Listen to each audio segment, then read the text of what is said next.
livro de Enoque. O livro de Enoque é um texto apócrifo que é mencionado por algumas cartas do Novo Testamento, Judas, Hebreus e 2 de Pedro. Até a elaboração da Vulgata, por volta do ano 400, os primeiros seguidores de Cristo o mencionavam abertamente em seus textos e o aceitavam como real.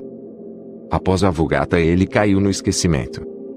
Entretanto, o livro é muito interessante e parece real. O livro de Enoque foi preservado somente em uma cópia, na totalidade, em Etíope e, por esta razão, também é chamado de Enoque Etíope. Capítulo 1.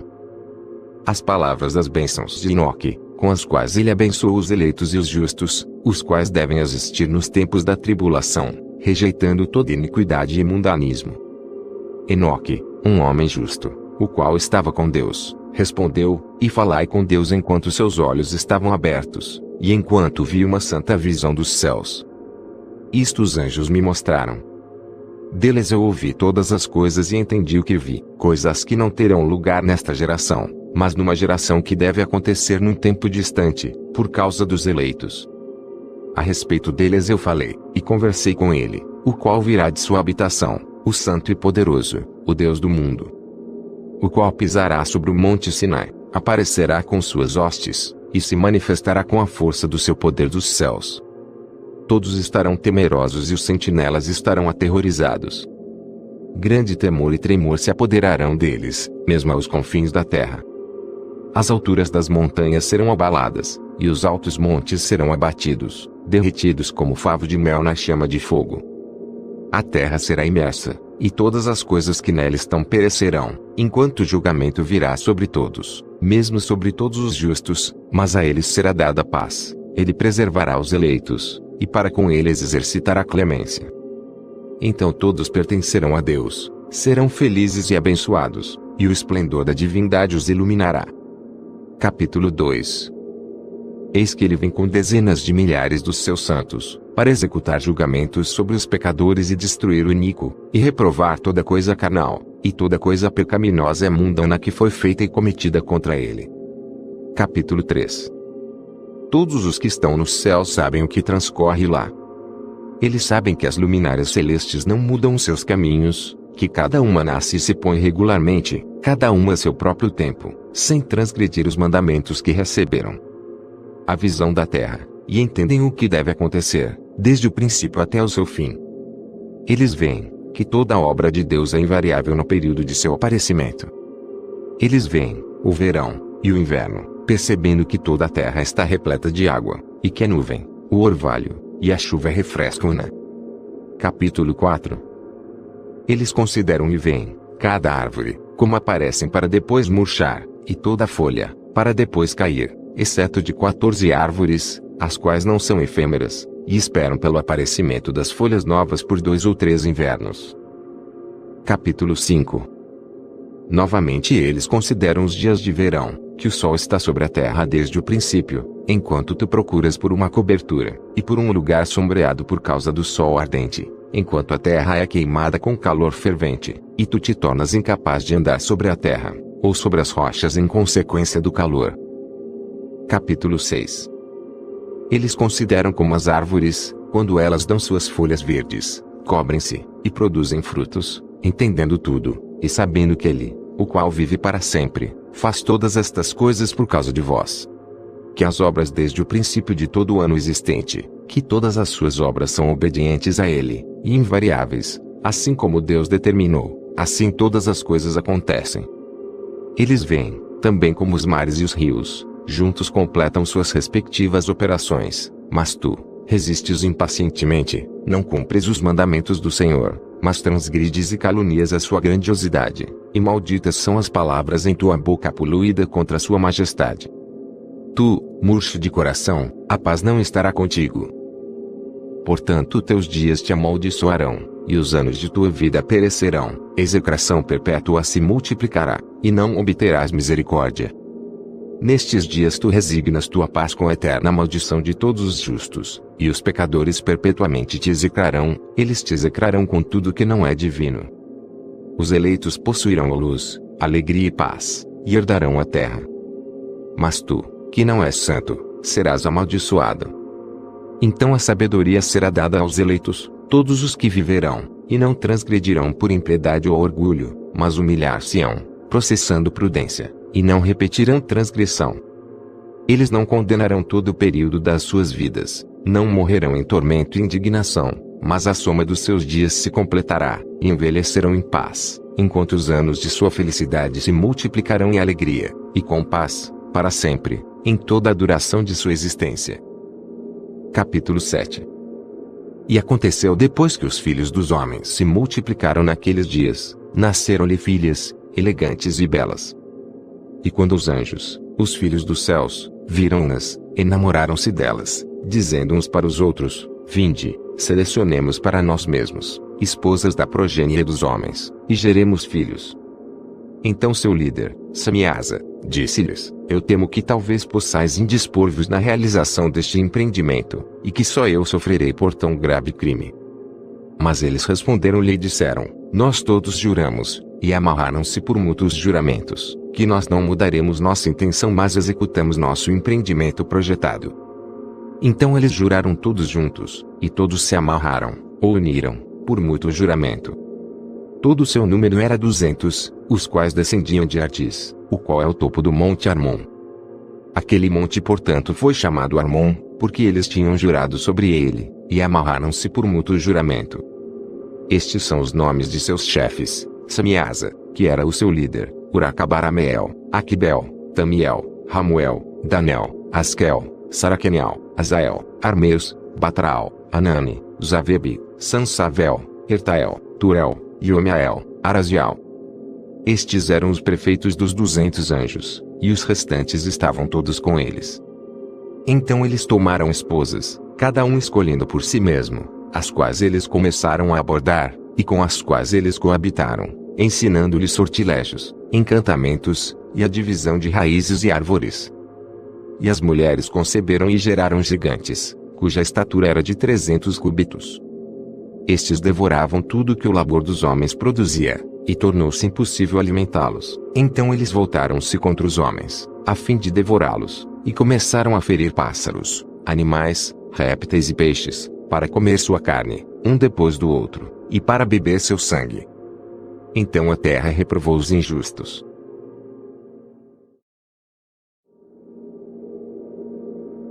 Capítulo 8. Além disso, Azaziel ensinou os homens a fazerem espadas, facas, escudos, armaduras, ou peitorais, a fabricação de espelhos, e a manufatura de braceletes e ornamentos, o uso de pinturas, o embelezamento das sobrancelhas, o uso de todo tipo selecionado de pedras valiosas, e toda a sorte de corantes, para que o mundo fosse alterado.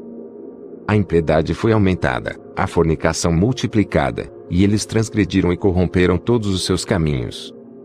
Amazaraque ensinou todos os sortilégios, e divisores de raízes. Armeus ensinou a solução de sortilégios. Bacaial ensinou os observadores das estrelas. Aquibel ensinou sinais. Tamiel ensinou astronomia, e Azaradel ensinou o movimento da lua, e os homens, sendo destruídos, clamaram, e suas vozes romperam os céus. Capítulo 9. Então Miguel e Gabriel, Radael, Suriel e Uriel olharam abaixo desde os céus, e viram a quantidade de sangue que era derramada na terra, e toda a iniquidade que era praticada sobre ela, e disseram um ao outro: Esta é a voz de seus clamores. A terra desprovida de seus filhos tem clamado, mesmo até os portões do céu. E agora a ti, ó Santo dos céus, as almas dos homens queixam-se, dizendo: Obtém justiça para conosco com o Altíssimo. Então eles disseram ao seu Senhor, o Rei: Tu és Senhor dos senhores, Deus dos deuses, Rei dos reis. O trono de tua glória é para sempre e para sempre seja teu nome santificado e glorificado. Tu fizeste todas as coisas, tu possuis poder sobre todas as coisas, e todas as coisas estão abertas, e manifestas diante de ti. Tu vês todas as coisas, e nada pode esconder-se de ti. Tu viste o que Azaziel tem feito, como ele tem ensinado toda a espécie de iniquidade sobre a terra, e tem aberto ao mundo todas as coisas secretas que são feitas nos céus. Samiasa também tem ensinado sortilégios, para quem tu deste autoridade sobre aqueles que estão associados contigo. Eles têm ido juntos às filhas dos homens, têm se deitado com elas, têm se contaminado, e têm descoberto crimes a elas. As mulheres igualmente têm gerado gigantes. Assim toda a terra tem se enchido de sangue e iniquidade. E agora, vês que as almas daqueles que estão mortos clamam, e queixam-se até ao portão do céu. Seus gemidos sobem, nem podem eles escapar da injustiça que é cometida na terra. Tu conheces todas as coisas, antes de elas existirem. Tu conheces estas coisas, e o que tem sido feito por eles, já tu não falas a nós. O que, por conta destas coisas, devemos fazer contra eles? Capítulo 10. Então o Altíssimo, o grande santo falou, e enviou Arsai-Alaliur, ao filho de Lameque, dizendo: diz a eles em meu nome, esconde-te. Então explicou-lhe a consumação que está prestes a acontecer, pois toda a terra perecerá, as águas do dilúvio virão sobre toda a terra, e todos os que estão nela serão destruídos. E agora, ensino como ele pode escapar, e como sua semente pode permanecer em toda a terra. Novamente o Senhor disse a Rafael: amarra Azaziel, mãos e pés, lança-o na escuridão, e abrindo o deserto que está em Dudael, lança-o nele. Arremessa sobre ele pedras agudas, cobrindo-o com escuridão, lá ele permanecerá para sempre, cobre sua face, para que ele não possa ver a luz. E no grande dia do julgamento lança ao fogo. Restaura a terra, a qual os anjos corromperam, e anuncia vida a ela, para que eu possa recebê-la. Todos os filhos dos homens, sua descendência, não perecerão em consequência de todo o segredo, pelo qual as sentinelas têm destruído, e o que eles ensinaram. Toda a terra tem se corrompido pelos efeitos dos ensinamentos de Azaziel. A ele, portanto, se atribui todo o crime. A Gabriel também o Senhor disse: vai aos bastardos, aos réprobos, aos filhos da fornicação, e destrói os filhos da fornicação, a descendência das sentinelas de entre os homens, traga-os, e excita-os uns contra os outros. Faça-os perecer por mútua matança, pois o prolongamento de dias não será deles. Eles rogarão a ti, mas seus pais não obterão seus desejos com respeito a eles, pois eles esperaram por vida eterna, e que eles possam viver, cada um deles, 500 anos. A Miguel, igualmente o Senhor disse: vai e anuncia seus próprios crimes a Samiasa, e aos outros que estão com ele, os quais têm se associado às mulheres para que se contaminem com toda a sua impureza. E quando todos os seus filhos forem mortos, quando eles virem a perdição dos seus bem-amados, amarra-os por 70 gerações debaixo da terra, mesmo até o dia do julgamento, e da consumação, até o julgamento, cujo efeito que dura para sempre, seja completado. Então eles serão levados para as mais baixas profundezas do fogo em tormentos, lá eles serão encerrados em confinamento para sempre. Imediatamente depois disso ele, juntamente com os outros, queimarão e perecerão, eles serão amarrados até a consumação de muitas gerações. Destrói todas as almas viciadas na luxúria, e a descendência das sentinelas, pois eles tiranizam a humanidade. Que todo opressor pereça na face da terra, que toda má obra seja destruída, a semente da justiça e da retidão apareça, e o que é produtivo torne-se uma bênção. Justiça e retidão serão plantados para sempre com prazer. E então todos os santos darão graças, e viverão até terem gerado milhares de filhos, enquanto todo o período de sua juventude, e seus sábados, serão completados em paz. Naqueles dias toda a terra será cultivada em retidão, ela será totalmente cultivada com árvores, e será cheia de bendições, toda árvore de delícias será plantada nela. Vinhas serão plantadas, e a vinha que nela será plantada produzirá frutos para a saciedade, toda a semente que nela será semeada produzirá 1000 por uma medida, e uma medida de olivas produzirá 10 prensas de óleo. Purifique a terra de toda a opressão, de toda a injustiça, de todo crime, de toda a impiedade, e de toda a impureza que é cometida sobre ela. Extermina-os da terra. Então todos os filhos dos homens serão justos, e todas as nações me pagarão divinas honras, e me abençoarão, e todos me adorarão. A terra será limpa de toda corrupção, de toda punição e de todo sofrimento. Eu não enviarei novamente dilúvio sobre ela, de geração em geração para sempre. Naqueles dias eu abrirei tesouros de bênçãos que estão nos céus, para que eu possa fazê-las descer sobre a terra, e sobre todos os trabalhos e labores do homem. paz e equidade, se associará aos filhos dos homens todos os dias do mundo, em cada uma de suas gerações.